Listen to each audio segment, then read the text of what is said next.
Je trouve que c'est émouvant de voir ces gens, vous voyez, dans leur vie de tous les jours. Vous voyez ce que je veux dire? Cette vie familiale, ces rapports entre père et fils, c'est très émouvant. Vous voyez, et ça, j'ai montré ce film, enfin, une partie du film à des sommeliers qui vont souvent en Bourgogne, mais ils vont à la cave, ils goûtent le vin, ils ressortent. Ils n'ont jamais vu les vendanges. Ils n'ont jamais vu les rapports entre père et fils. Vous voyez ce que je veux dire? C'est tout à fait différent. Ils ont été très très émus de voir que ça les a beaucoup intéressés. C'est une chose qu'on n'a jamais montrée, parce qu'on connaît la Bourgogne par les grands négociants, par Latour, par Joseph Drouin. Vous voyez, c'est des grandes maisons, mais on ne connaît pas les petits propriétaires qui ont 10 hectares, qui grattent la terre tous les jours. C'est des gens qui sont à la vigne tous les jours. Ils ne vivent que pour leur vigne. La qualité du vin se retrouve dans la bouteille avec l'homme qui l'a créé. C'était en 2010, en avril 2010, on est parti en Bourgogne avec David pour recruter nos acteurs. Alors donc j'ai commencé avec Dominique Cornin et puis on est monté sur la côte. Enfin bref, j'ai présenté plusieurs. Alors, Madame Leroy évidemment a accepté de me voir et elle a été très contente parce qu'elle a dit oui, moi je trouve que c'est très bien, parce qu'évidemment David Kenner a une très grande réputation comme producteur de documentaires. Vous voyez. Il était à la BBC où il a fait des séries extraordinaires. Lui, par la suite, a été engagé par Hollywood pour faire aussi un grand film, et c'est comme ça qu'il est arrivé aux États-Unis et qu'il y est resté. Vous voyez, il a laissé la BBC, mais il a une histoire absolument incroyable au point de vue documentaire, et il a fait des documentaires extraordinaires aux États-Unis. Donc, si vous voulez, pour moi, c'était un rêve extraordinaire parce que, bon, je ne veux pas critiquer Mondovino, mais j'aurais jamais voulu faire un film comme Mondovino, vous voyez, parce que c'est amateur, la photographie minable, etc. Mais là, j'ai un artiste, un grand monsieur, qui n'avait jamais été en Bourgogne et qui a compris immédiatement ce qu'il fallait dire et ce qu'il fallait faire. Il a fait son scénario sur le champ, vous voyez, il a totalement compris la Bourgogne. Et c'était sa première visite. En 1973, j'ai rencontré Henri Jaillet. J'ai goûté ses vins. Il avait une cave qui débordait de 72 que personne ne voulait. Personne ne connaissait Henri Jaillet. Et bon, en 78, il a mis pour la première fois son Vosne Romanée Cros Parentout, qui était un vin extraordinaire.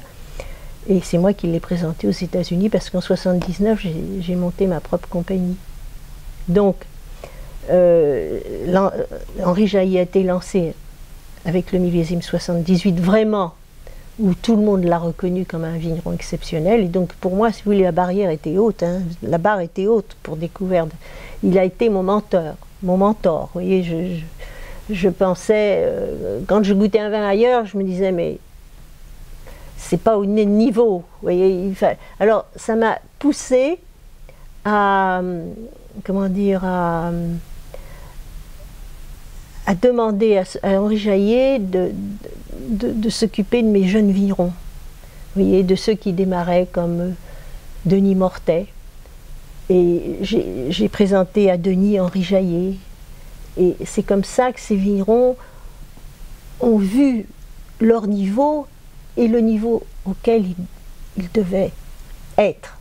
Et pour eux, ça a été une révélation. Donc il a fait beaucoup de bien à la Bourgogne, aux jeunes vignerons, en leur montrant, vous voyez, que le vin c'est quelque chose qu'il faut faire avec beaucoup d'attention, il y a beaucoup de détails, c'est pas l'extraction, c'est pas, il ne faut pas traiter le vin comme un produit chimique en le filtrant, en faisant, non, il faut que ce soit un produit naturel, mais ou surtout prendre soin de la vigne. On ne peut faire du bon vin qu'avec des grands raisins. Et ça, c'était le leitmotiv d'Henri Jaillet. Alors oui, ça a été une expérience extraordinaire parce qu'on a fait 3 voyages, on a fait 3 séjours. Et donc, après ça, on a présenté une partie du film à l'investisseur qui nous a dit « mais moi, je veux un 2e film sur la Champagne ». Alors, cette année, on a commencé la Champagne. Et donc c'est très excitant. Et pour moi, la Champagne, je la connais, mais pas aussi bien que la Bourgogne. Et ce sont des gens totalement différents. C'est un monde totalement différent. Et la Champagne, il faut comprendre aussi l'atmosphère de ces gens qui ont vécu des guerres constantes. Et d'ailleurs, le jour de Pâques, il faisait un temps épouvantable. Et comme on ne pouvait pas rien faire dehors et qu'on ne pouvait pas déranger les gens parce que c'était Pâques, on est allé voir les cimetières militaires. Et il y aura une partie du film qui relate cette souffrance de la Champagne avec toutes ces guerres. C'est hallucinant de ce qui s'est passé. Vous voyez? Donc ça, c'est le prochain numéro. C'est le prochain numéro. Et je suis très excitée par le prochain numéro aussi, vous voyez. Et les Champenois, vous savez, pour eux, le champagne, c'est la fête. C'est un vin festif. C'est tout à fait différent de la Bourgogne, mais il y a une atmosphère totalement différente, des gens totalement différents, une mentalité différente, mais ils font des vins merveilleux.